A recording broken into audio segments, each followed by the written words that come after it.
It's only the Allianz Leagues. It's only February.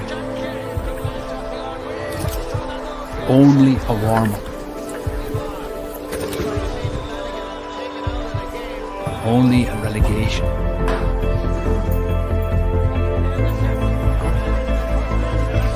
Only a bit of fun.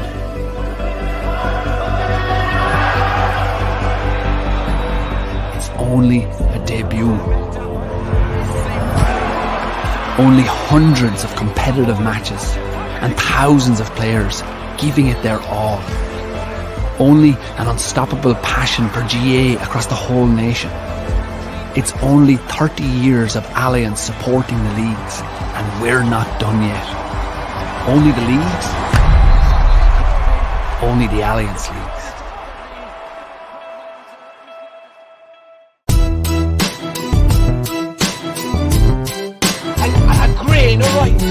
A grain of rice is going to tip the scale. Just remember that, lads. There's a small bit of a needle there. Come on, Mayo, you've got to get Andy Moran into the game. Listen between them, and now they're really rolling. And I can tell you, there won't be a cow milk from County Clare for at least a week. Hello everyone, you're very welcome to the Allianz Irish Examiner Gaelic Football Show. My name is Paul Rouse and I'm joined by the former Armagh footballer Oisín McConville and by Colm Boyle, the former Mayo footballer.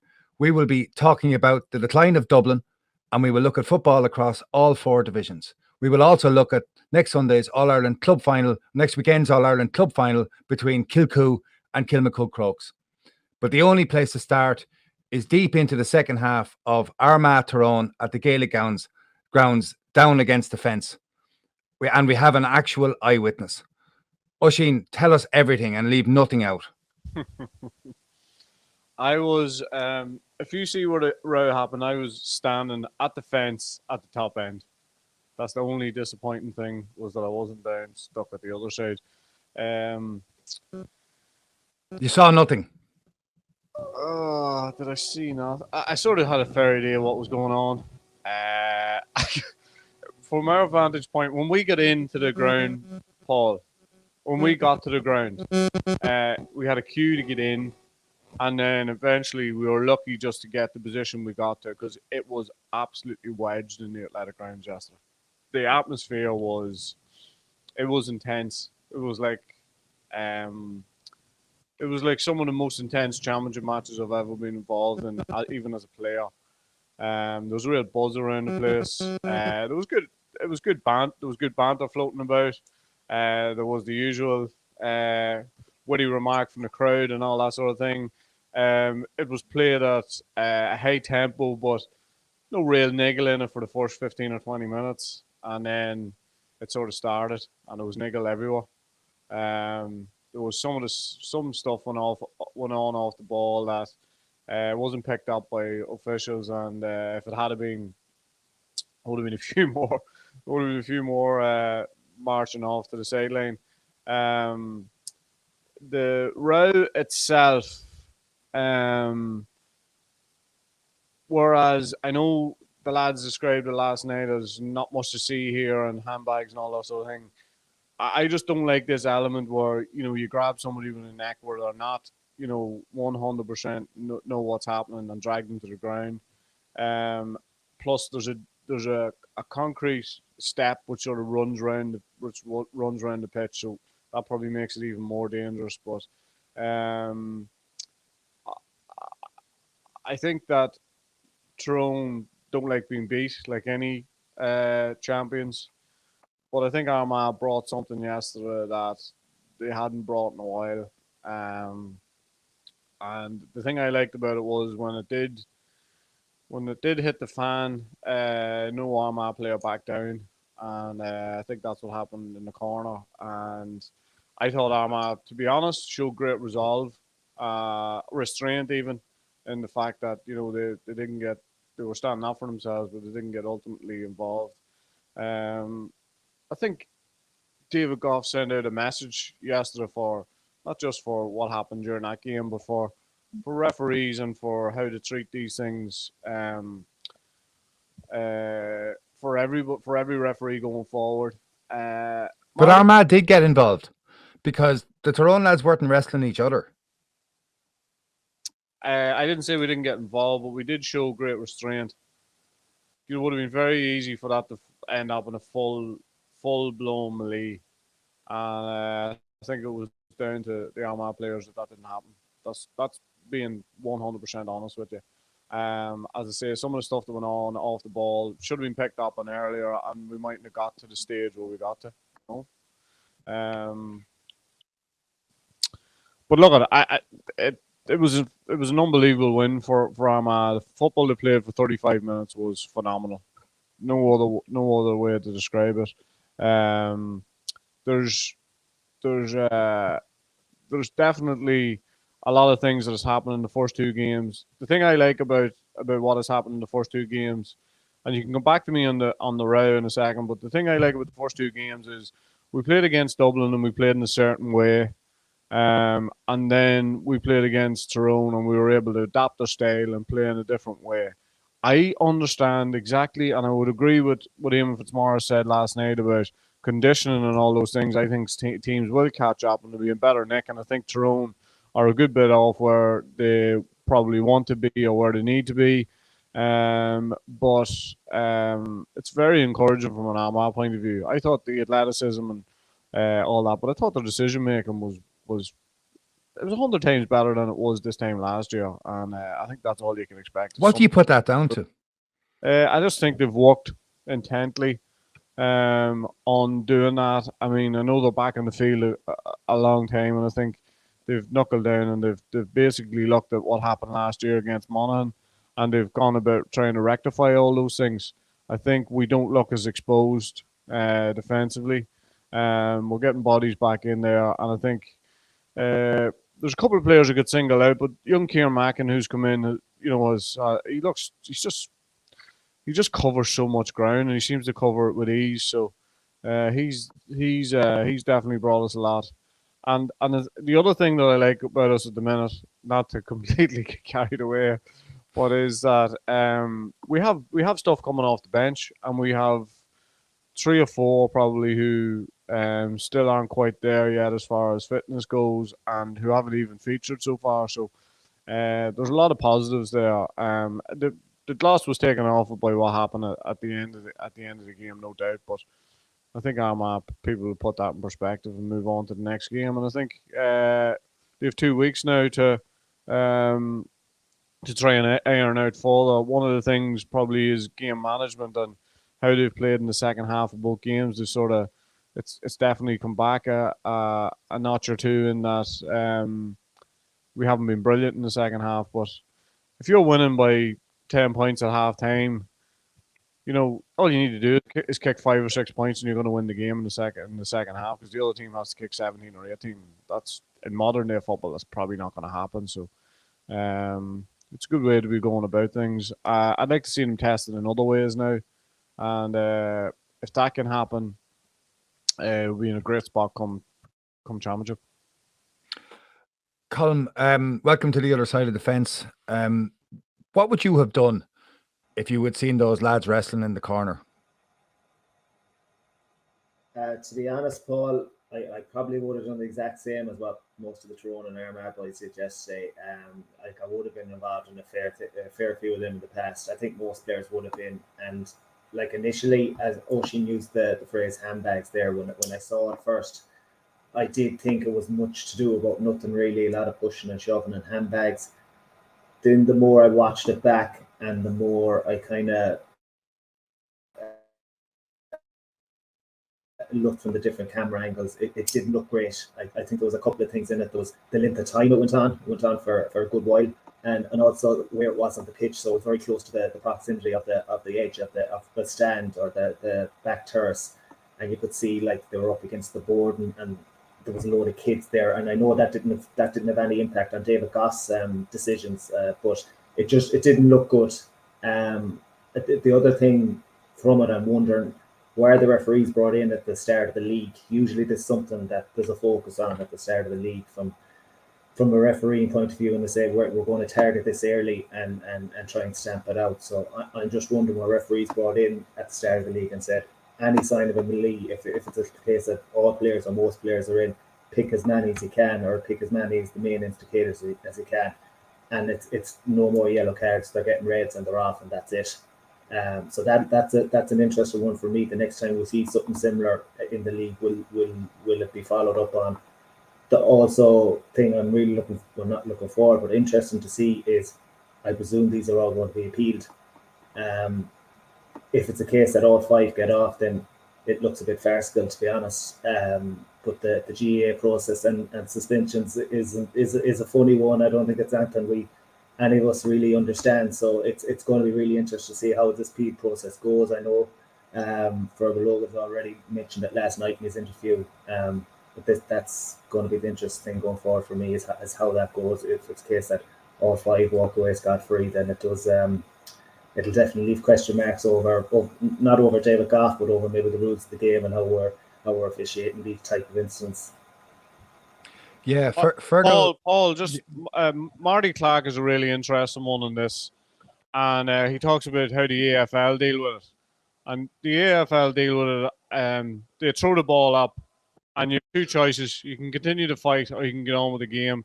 And there's a possibility that may have worked. Certainly, as Colm says, in how long the row went on yesterday. So maybe throw the ball up and see if people want to fight or they want to play football. The first rules of Gaelic football were printed on the 17th of January 1885, and those rules had 4 different holes of wrestling that were allowed on the pitch. So players were allowed break off in 2s and wrestle with each other while the play continued all around them. So maybe we could go back to that 1880s style thing. The point you make, Colm, about the appeal process is really interesting. Fergal Logan is a lawyer and is well familiar with that process. And it seems to me, though, that the majority of appeals that are successful not on the substance of what happens, but they ordinarily drive a cart and horses through a mistake that the referee makes in his report, or in the inapplication of what is considered to be due process. And I do agree that if players getting off, players repeatedly get off, that it does make a bit of a farce of the disciplinary system. How long, though? How long do you think players should be banned for having been sent off if they're upheld this weekend? Oisín, how long would you give someone a ban for that wrestling? A game. 1 game, Colm? Yeah, I probably agree with that, to be honest. Yeah, I think a game is sufficient. Yeah. But I think it's interesting that, if the GAA back up the referee now, and they say, listen lads, this wrestling, grabbing somebody by the neck and pulling them to the ground, it's just not acceptable anymore. And whether they back the ref or not, the appeals process is very interesting in this case, because if there is an appeal, I mean, why would a referee turn around next week or 2 weeks time and send somebody off for dragging somebody to the ground when they realise, sure, he's going to get off anyway? So I think this is an interesting one as far as whether they back David Goff up and whether they see this thing through. They've looked at India now. They sent 5 players off. I mean, there's no bigger statement than watching 4 lads all trundle off together. 4 Tyrone lads. So they've made a statement, and they just need to back it up now. And I think if they do, we could draw a line in it. We're good. Do you know where I think? Sorry, Colm, off you go. Sorry, Paul. I just find point at the wrestling thing, Paul. Like Oisín, you've probably been in that scenario where it starts, and it's literally a case where you can't be seen to stop. It just keeps going. You get into a wrestling match, and it's much to do about nothing. But it's nearly a case that if you're seen to back out in it, or if your team is seen to getting bullied, that it's probably a botcha thing as much as anything, and it just keeps going on and going on and going on. And I think that's pretty much what happened yesterday. It just spiraled out of control, really, but started from much to do about nothing. Yeah, usually it was like it has happened to me a couple of times. Calling cornerbacks, usually having a go at me. And that's usually the way it happens. Defenders having a go at the corner forward. Who minded the kids when you fainted during the row yesterday, Oisín? That's the big question. I had two boys with me. One was absolutely disgusted, and the other one wanted stuck in the middle of it. So one's a back, one's a forward, is it? I don't know what side of the family they come from. So I take the point that this maybe the GA had decided that this is what they were going to do and they're going to stamp down. The thing about it is, I want to read you a tweet from Joe Canavan from yesterday evening, which is kind of sarcastic but interesting. He put up a screen grab of a bit of wrestling from the Dublin Kerry game taking place on Saturday evening, and he said, "Poor viewing from Tyrone and Armagh, bringing the game into disrepute. Typical Northerners trying to ruin the beautiful game. Wouldn't see it anywhere else." And there's this screen grab of Dublin Kerry wrestling. Well, that's it. I mean, there's no real consistency, and this is probably the first time that we've seen this being punished in the way that it has, and if it is a directive and it is something that we're going to do going forward, and as I say, the interesting thing is now how it's backed up. How that decision is backed up, how it's viewed by Croke Park, and the next week is a very interesting week, because I mean, if it's not backed up, it's almost like it's carte blanche to go and do it again. Colm, what did you think of Dublin on Saturday evening against Kerry? I don't think they were as bad as what people made out, especially in the first half. I thought they started the game quite well against the Breeze, and it was tit for tat very early on, first 15, 20 minutes. I think in that spell, they also had 3 goal chances. I think Sean Bulger had one. I think they butchered a goal chance from their own kick out, where literally they won the kick out and Kerry had pushed right up, and it was a 2-on-1 practically all the way in from the 45. But Dean Rock was waiting for a tap in at the back post, and the hand pass went over his head, and then obviously you get the disallowed goal on top of it. So that's 3 goal chances. Like, if one of them stands or 2 of them go in, you could have been looking at a completely different halftime score. In saying that, then Kerry, obviously that 15-minute spell, and I suppose they scored whatever it was, 1-8, 1-9 in that spell. That's typically what Dublin would have done to teams over the years, and they would have done it to us many times, and obviously other teams as well, where literally they just hit you, they get in top, and with that momentum they just steamroll you for 15 minutes, and the game is nearly dead, or it's so hard to get back. So I would take that in consideration, that I don't think they were as bad as what people made out, especially in the first half. The second half was a non-event, really, and that was kind of the most disappointing thing from a viewer's point of view. I was really looking forward to that game all week, especially having played Saturday night games in Tralee. The atmosphere is absolutely brilliant, and if you get a good game, it places really hopping, and I was expecting that Saturday night. Obviously the weather was far from ideal, but I think I wouldn't be reading a whole pile into it, and I know people are talking about the Dublin players that were playing compared to what they're missing, and when you go through it, like, it's probably 4 or 6 starters from the backs if you have everyone fit, with Cooper, McCarthy, Merchant, and Fitzsimons, probably. Fitzsimons, yeah. So like you go through that, and then you go into the forward, and O'Callaghan, Cormac Costello, and Paddy Small. Look, realistically, they're probably going to have them boys, or most of them boys, come championship, and you're looking at a different team. But I think we all thought this conveyor belt of Dublin players was never going to stop 3 or 4 years ago, and I think we see from the boys that played over the first 2 league games that conveyor belt definitely isn't there. So even when they do get all their boys back, they're not going to have the strong bench that they once had, that where they had 4, 5, 6 players coming off doing serious damage. I think that's fairly evident from what we've seen so far, but I certainly wouldn't be writing them off. The one thing I would say about it was, if I was Dessie Farr, what I'd be really disappointed for it was the tame effort really in the second half that they put in. They had a strong breeze behind their back, but they never really looked like they were going to have a proper go at Kerry. And Kerry were so comfortable there in the second half. Like I said, it was a really non-event. What did you think of Dublin, Oisín? I suppose the thing I continue to be disappointed is just the organisation. Nothing really seemed to have dramatically changed from last week. They definitely look better in the first 15, 20 minutes. There's no doubt about that. But they still were exposed at the back. So, I mean, that's going to take a little bit of joined up thinking. I mean, for me, that's not just an individual thing. I just think, as I say, their structure is just not what it needs to be.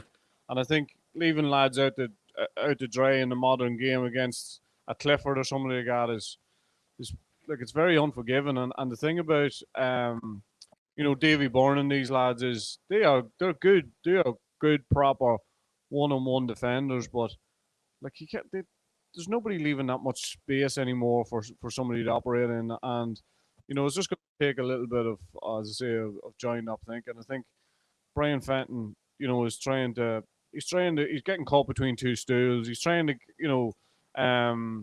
have an influence going forward because you realise they're probably a bit late up there, and he's trying to get back in. He's trying to, and really effectively, he's not doing any of the stuff that he needs to do. One of the things things on Dublin is that Dublin have always prided themselves on, since I think probably since they played Derry in the league final, and I'm going back to 11 or 12, 2011, 2012, and I think that's the day they sort of became stubborn, and they've prided themselves ever since on being difficult to break down, but still being able to impose their own game. And now they're not imposing their own game, and they're not really that difficult to break down. I think that combination really hurts you, and that's where you start to hemorrhage scores. And when they're hemorrhaging scores, every time they go up the pitch, they're looking for a goal, they're looking for something really good to happen, and then they need to hammer the opposition's kickouts. Three elements that they really haven't been able to master so far. That's not saying that won't improve, but there's a lot of training ground work and coaching work that needs to be done in order to make that happen. And obviously, it'd be silly to say they're running out of time, but you want to be practicing that in competitive games. So by the time, 2 weeks gives you a good bit of time to get some serious work done. So there's three elements that they need to work on straight away. And if they come back in 2 weeks and they've worked on them, they can be a much improved team. They just need to keep improving and stop leaving their defenders hanging out to dry the way they have done. That's okay once or twice in each half or something like that. But for it to continue to happen, I mean, defenders lose confidence as a result of it. And as I say, these Dublin teams are used to winning. They're used to bossing games. They're used to controlling games. That when you're hemorrhaging scores like that, it doesn't give you the opportunity to do that, and that's not sitting well with them at all. I think there's three basic aspects to it. I think the work rate is not what it was. I don't think the chasing and the tackling and that savage hunger to win breaks is what it was. I agree on the structure, but I think part of the structure is a failure to find someone to play midfield with Brian Fenton, and that workhorse that's needed in there has not been replaced. But the third thing can be fixed in time, and that is that butchered goal chance. And it was Larkin O'Dell who came through with the ball. Now, Larkin O'Dell is an excellent footballer, but he's in his first couple of weeks playing senior football for Dublin.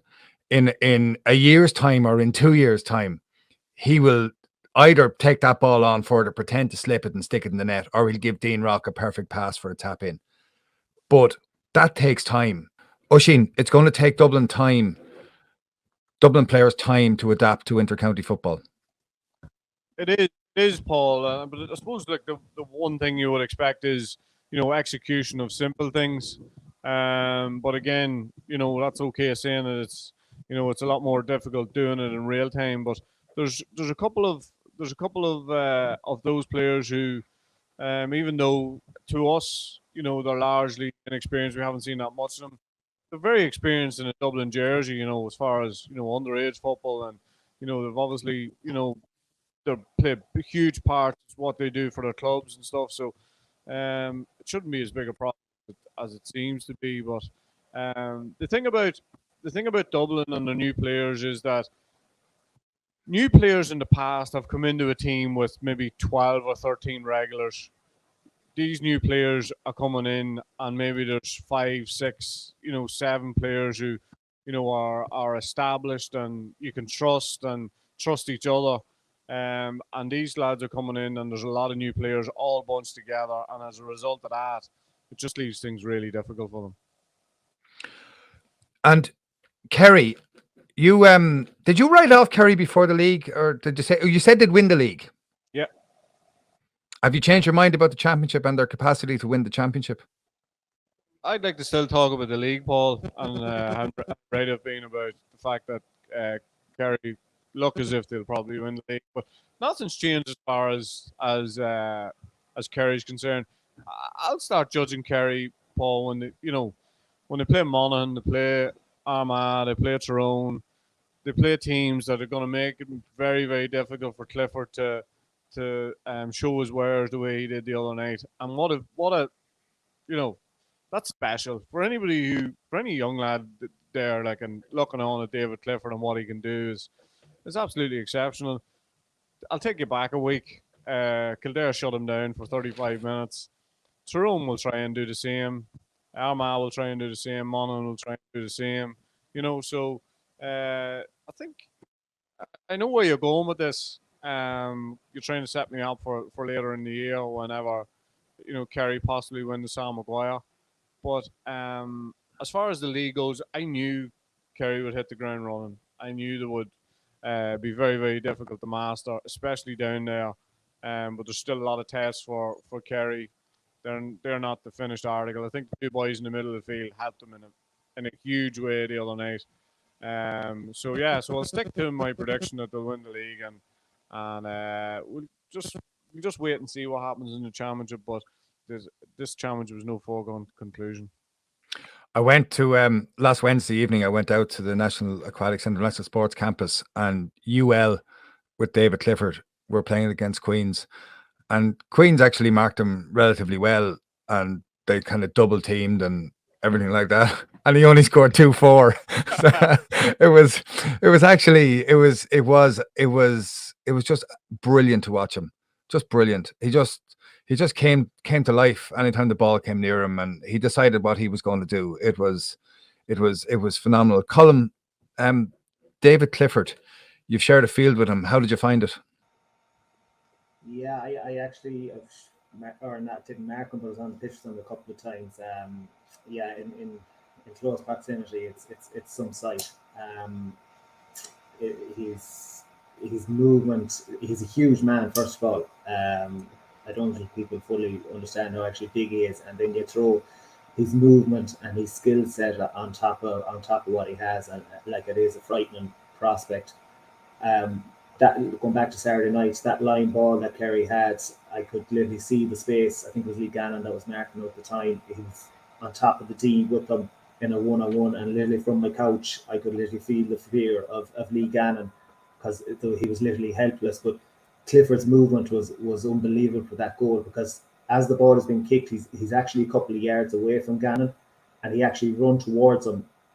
He run towards Gannon, who's in a standing position, and literally hands him off, a two-handed handoff. So Gannon is literally helpless. He gets his couple of yards, he's way out in front, and then his turn and his hand pass, like, that hand pass looks so easy, but like Oisín will tell you, and especially in that conditions, if he floats that, a high floated hand pass, then Moynihan has to check his run, and he's probably swarmed up by a couple of Dublin defenders, but he bounces it into the ground. Moynihan doesn't have to really check his run, and the goal chance is still on. And that's the difference you're talking about between really top quality inside forwards. When you were playing against Dublin and Kerry, or the various teams you played against, who do you think is the best footballer you played against? Who's the best forward you played against? Look, it's a tricky one. Obviously, you'd be going into the Dublin boys, obviously, for a lot of us, Keir Kinney and Conor O'Callaghan, and look at Jerry McConville in the top of his game was probably, up there. Was probably the best I've played against. Definitely, he was, again, no more than Clifford, just a huge man, physically man, and obviously he'd massive battles with Lee over the years, but he was obviously a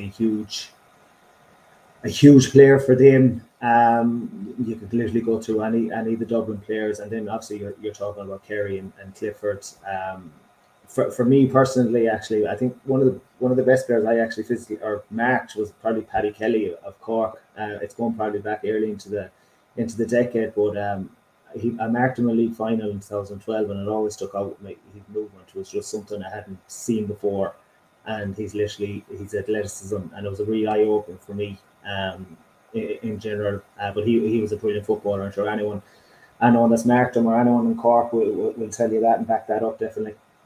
If you were training, Colm, just to prepare yourself for these forwards, who would you like to pick up? Who did you like to pick up in training, like Moran or Killian or? It's a funny one. I probably wouldn't have picked them boys up a lot. I would have been out in the half back line a bit more, but they'd all been, like, Kevin McLaughlin was a nightmare.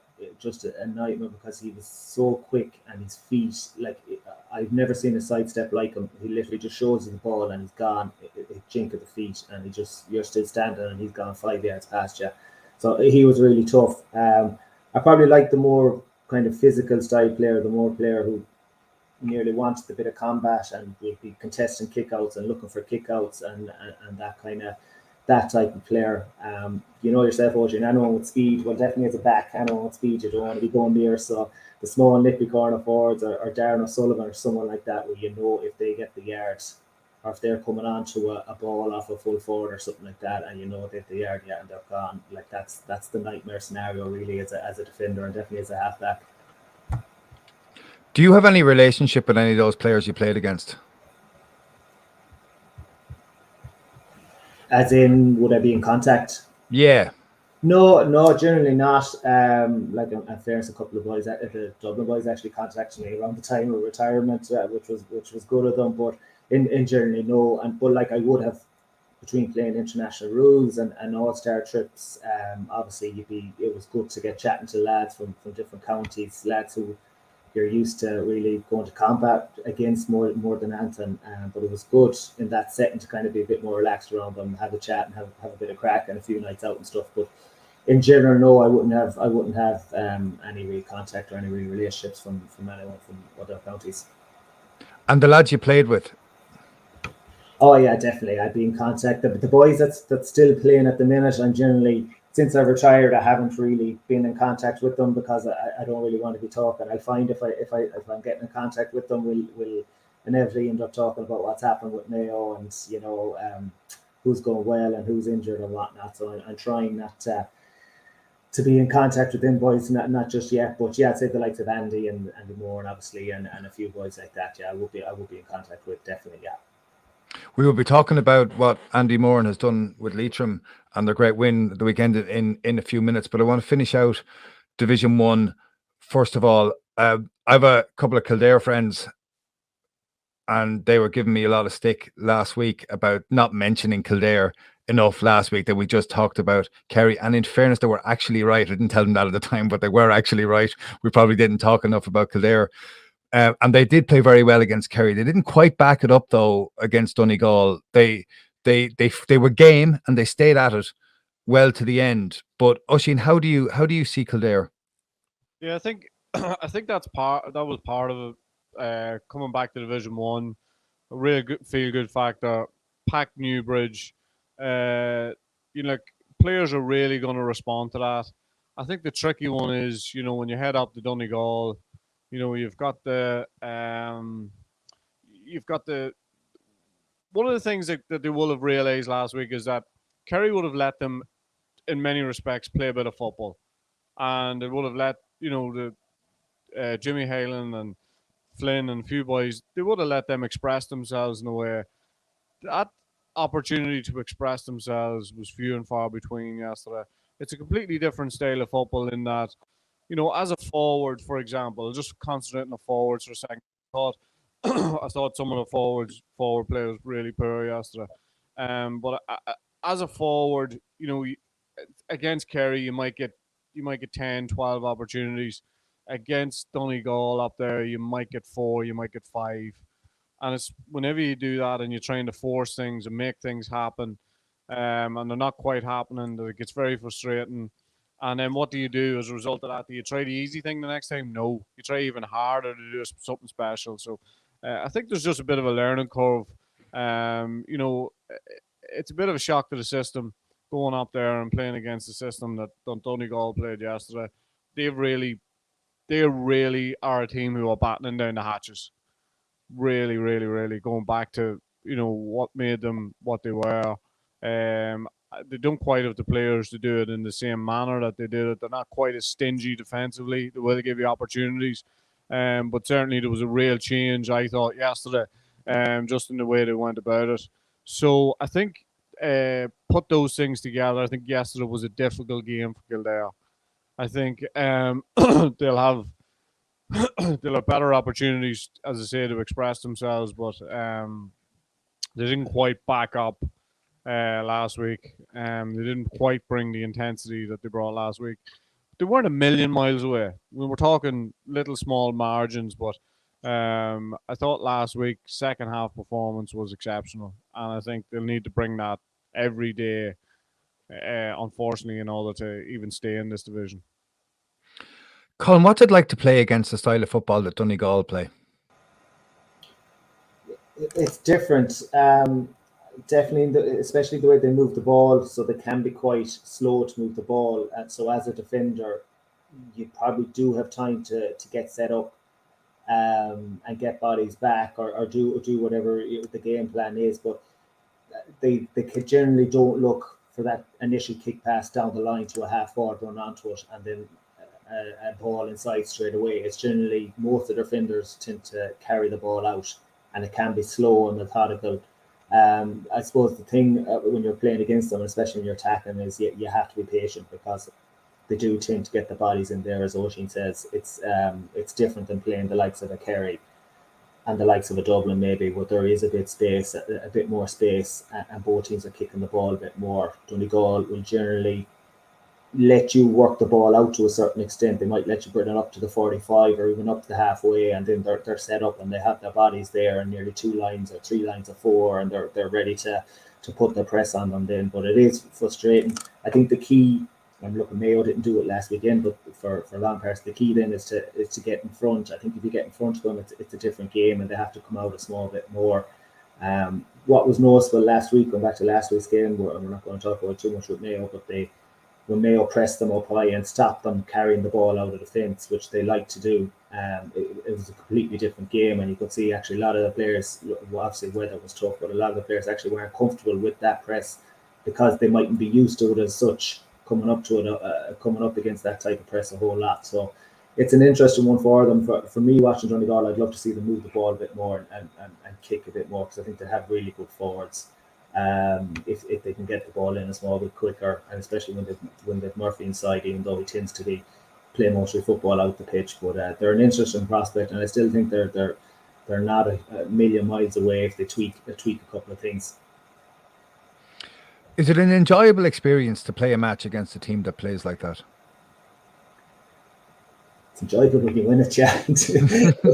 But otherwise, look, it is, because it's nearly more of a mental battle more than anything else, because literally you have to be so switched on, because when, especially a team like Donegal over the years, when they do attack, literally there's runners coming from everywhere, and you've half-backs, you've cornerbacks ghosting in around the back, and literally if one person switches off, it's going to be a goal chance, and if that goal goes in, it could be the difference between winning and losing of the game. So look, it is enjoyable. It's different. It's not everyone's cup of tea, and even watching them type of games now, they're not brilliant to watch or anything, but to play in, they're good.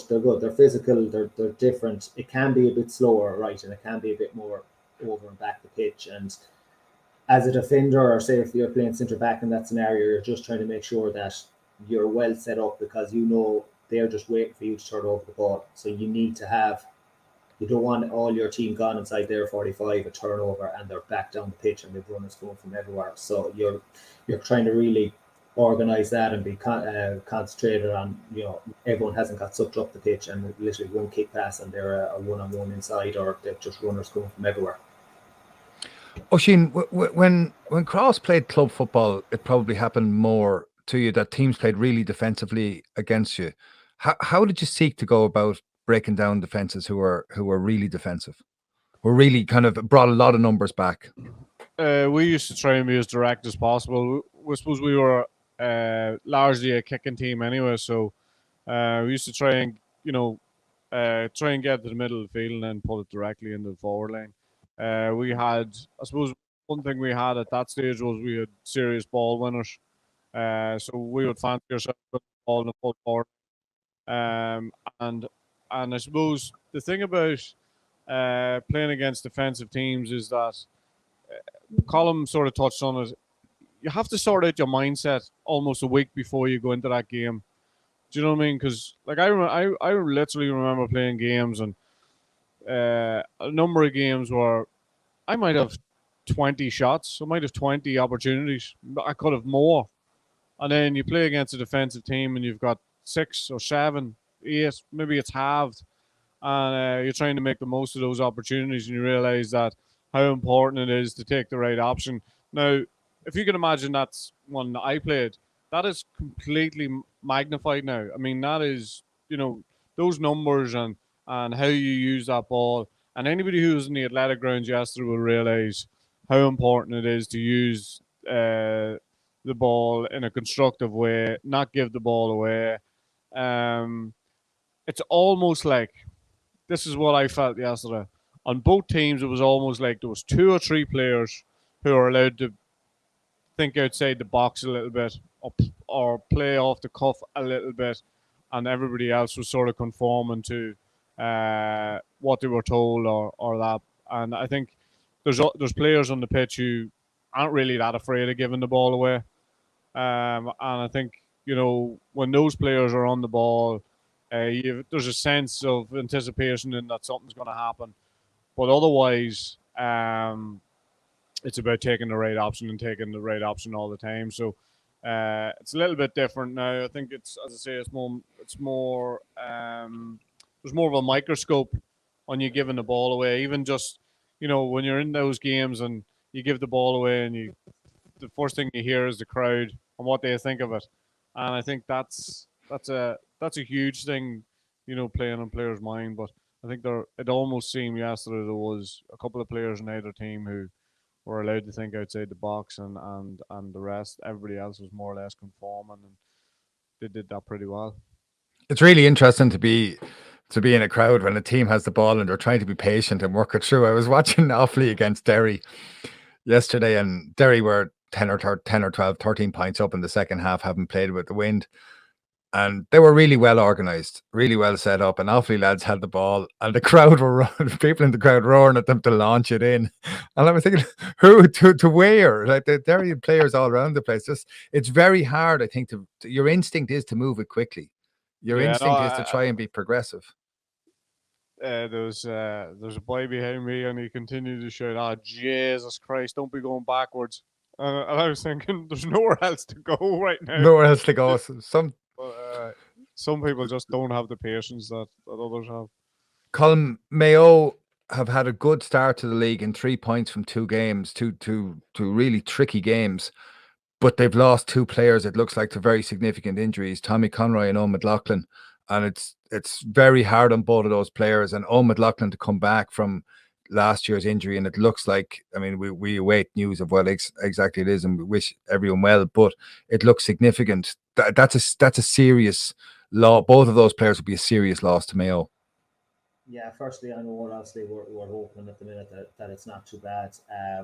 If it is bad, you put that on top of Tommy's last year in the week, and it's just for thinking further down the line when you're looking for real strength and depth in your panel, like it is 2 big players gone. If that's the case, hopefully like I said, hopefully that's not the case with Owen just yet.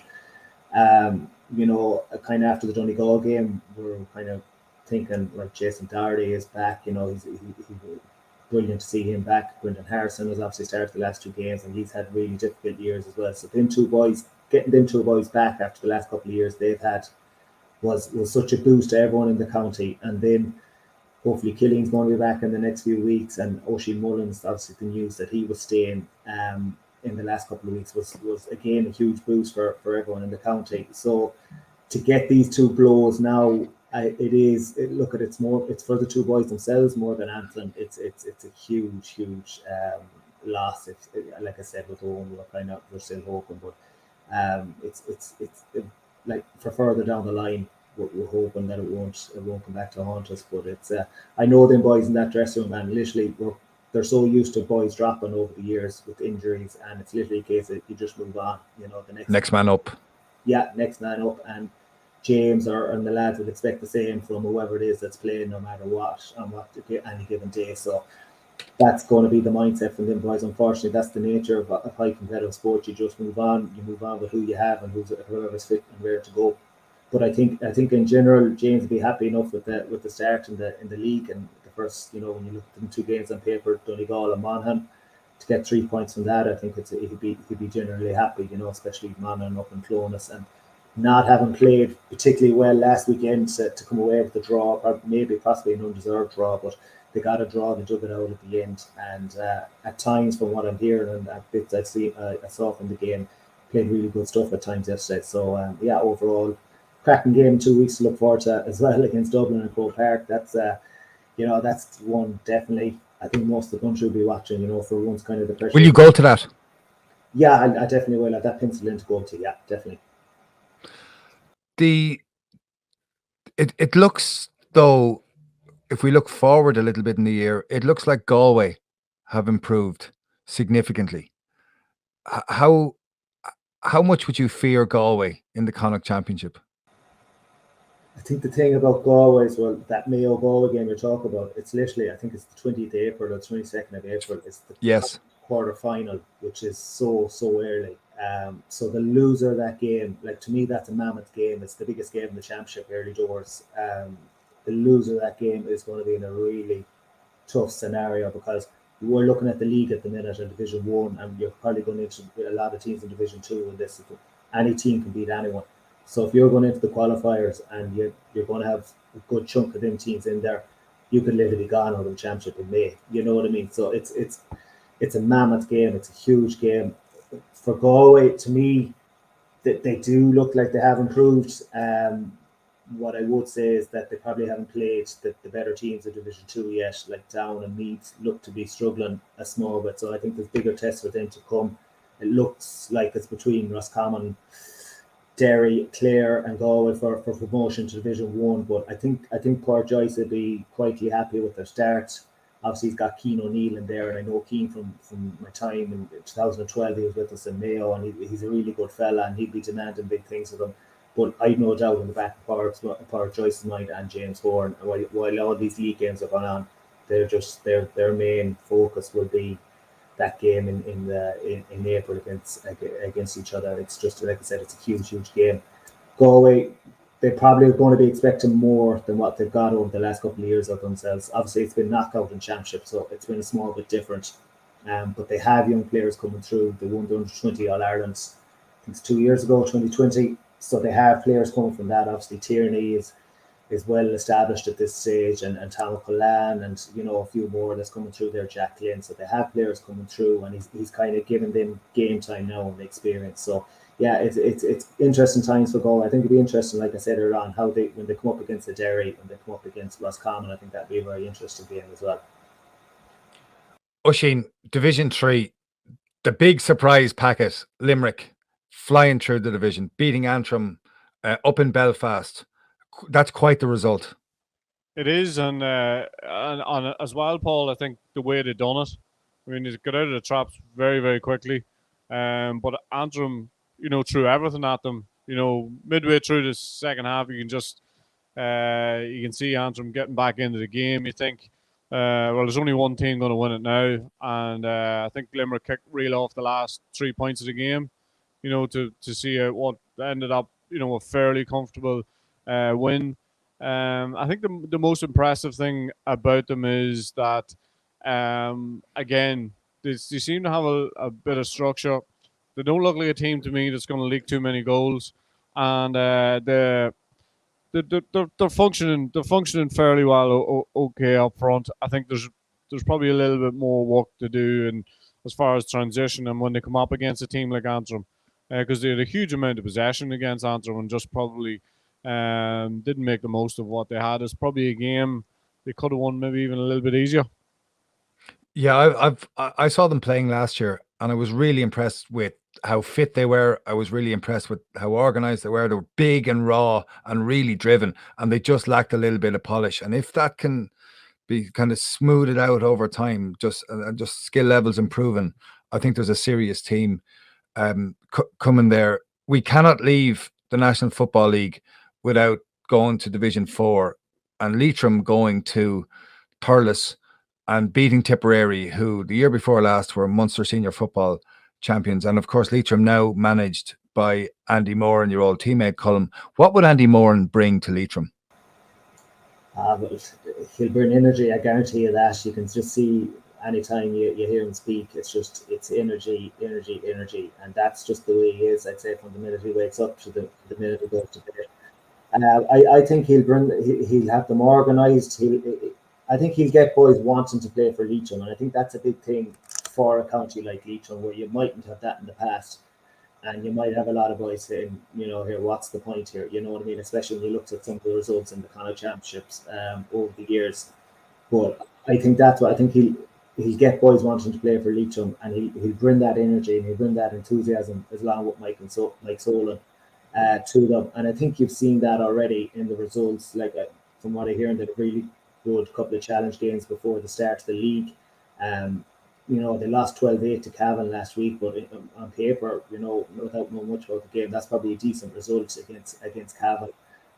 Even though I'm sure they wanted to win it, but to go down to Tipperary and to win by 8 points, that's a big statement, and obviously we'll probably talk about Tip in a minute, but for Leitrim, that's a huge result to go down there and do what they did against a team who's been in 2 All-Ireland semi-finals in the last 6 or 7 years, So yeah, just to come back to Andy, he will give them something that them boys probably mightn't have seen before, and that can just give them a step, and it can give boys a real something, a focus. And like I said, they want to be there, they want to play for Leitrim, and they want to improve, and he will help them with that. And Oisín, it does now look, if we take it that Cavan, they look to be a little class apart in the division so far. It does now look that Leitrim Sligo ultimately is a massive game, with Sligo managed by your old teammate. Yeah, and there's probably not too many would have tipped Sligo to come out of Division Football with. Yeah, can you think of anyone, Oisín? I think 28 points. Was very, very impressive score.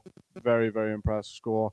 I think even last year in some of the heavy defeats they took, I still seen something in Sligo.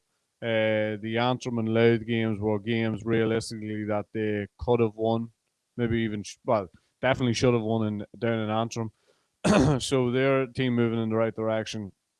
So Sligo and Leitrim will bring on a life of its own, and I think that's what we're looking for from the league. And when you have a game like that for both of these teams in order to progress. But I think you're 100% right. I think Cavan look a class apart.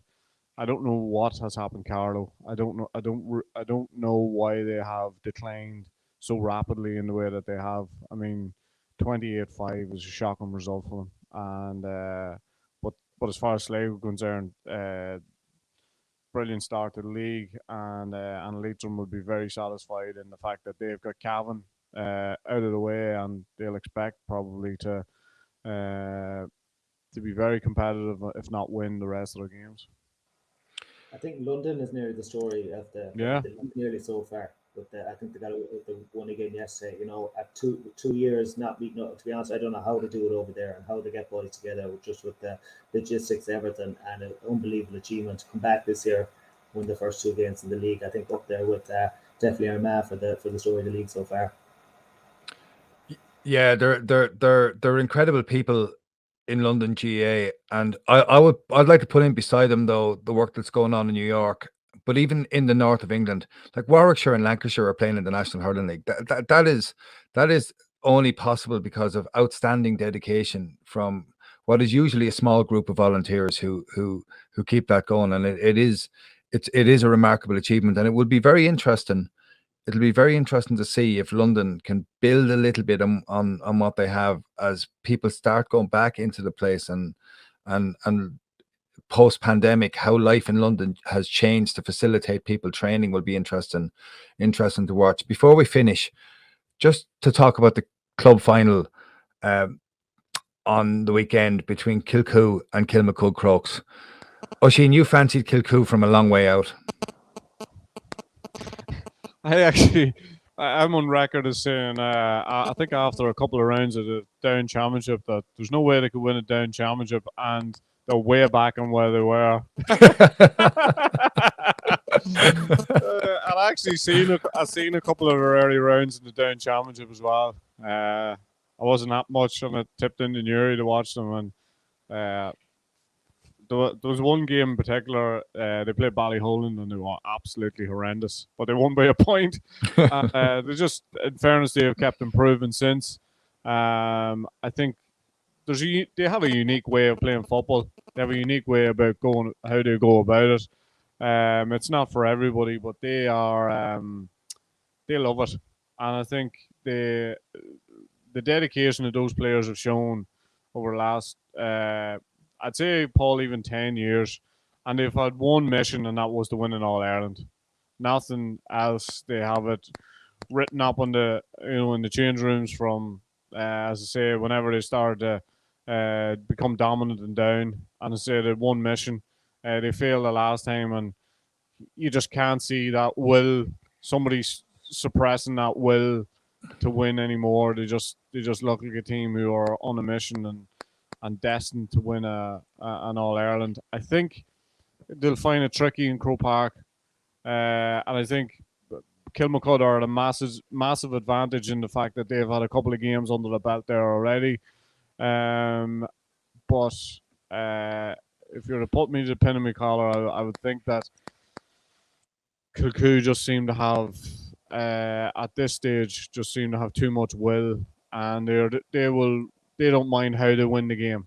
Genuinely don't mind how to win the game. So they'll have the work cut out because they'll have to turn. But I love that Kilmacud half back line.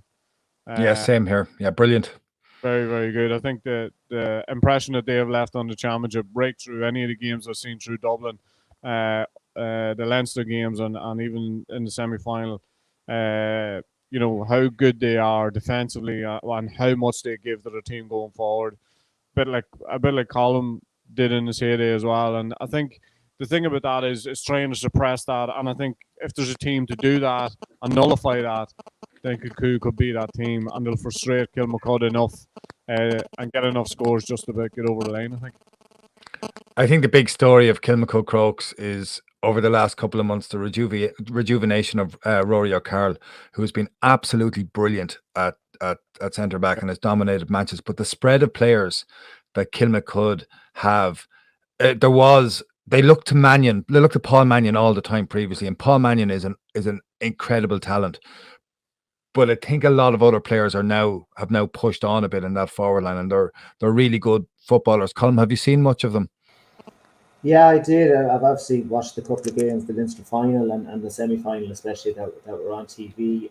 Just going back to your point about Mannion, I'm just wondering, when it comes down to the home straight with 15 or 20 minutes to go, will that, when we see that they really miss Mannion, they've been brilliant without him so far, but I think just when it comes to it, that just extra bit of class, and Paul Mannion is so used to doing it in big moments, that's when you could see really the effects coming into play of the loss of him. Kilcoo is such an interesting team. I think Oisín mentioned there about their game, going to Croke Park. Will they be able to do that for 60 minutes, 60, 65 minutes? It's such a high intensity running game where they just literally come in waves at you. And, Croke Park probably will suit them. Kilmacud have obviously got the experience of playing there over the last, couple of games, not the semi-final, but a few games before that. So it's going to be really, really interesting. The point Oisín made there about Kilcoo being there before a couple of years ago and having that, defeat, probably similar to Tyrone in 2018 and coming back again last year. That defeat a couple of years previously probably served them well, and the experience of the whole day and the whole occasion. So I'm sure that's in the back of their minds, and that's probably serving them well in their preparation coming up to the final. But it's one game I'm really, really looking forward to. Two almost contrasting sides. Crokes are a small bit more methodical. They play, they'll mind the ball a small bit better, and they might work it out through the hands, possibly a bit similar to what Dublin were doing over the last couple of years. It's similar in the way they move the ball. But yeah, it's a game I'm really looking forward to, I have to say. Thank you. Before we finish, Oisín, for those of you who are on audio, this won't work as well, but if you're looking at it on the YouTube, Oisín, will you talk us through the paintings you've done on the wall behind you there? There appears to be a unicorn on your roof. Is that correct? If it's maybe adjust, that's a unicorn. And then we've got 2 sets of goals and stuff. Just something I was doodling at, Paul, just from my spirit. during lockdown and that. You know, I think I'm happy enough with them. I think they've come out fairly well. Don't know what you think. Maybe Well, not- did you do maybe the not mural to yourself that you have on your back wall of the house as well? Is that? That's cool, Holland. That's not even me. Oh, is it? Cool Cullen with your face on it. Very nicely done. Thank you, everyone. We're finished. Thank you to Larry Ryan for running this podcast, to Raf Rocca, to Tony Lean, to everyone at Examiner Sport for making it happen. A huge thanks to Oisín, and especially to Colm Boyle for joining us today. We'll be back soon. It's only the Allianz Leagues. It's only February. Only a warm-up. Only a relegation.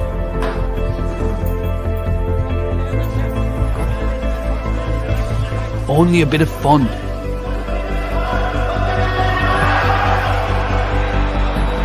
It's only a debut. Only hundreds of competitive matches and thousands of players giving it their all. Only an unstoppable passion for GA across the whole nation. It's only 30 years of Allianz supporting the leagues, and we're not done yet. Only the leagues. Only the Allianz Leagues.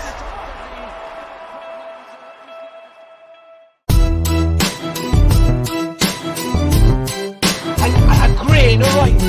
A grain of rice is going to tip the scale. Just remember that, lads. There's a small bit of a needle there. Come on, Mayo, you've got to get Andy Moran into the game. Listen back to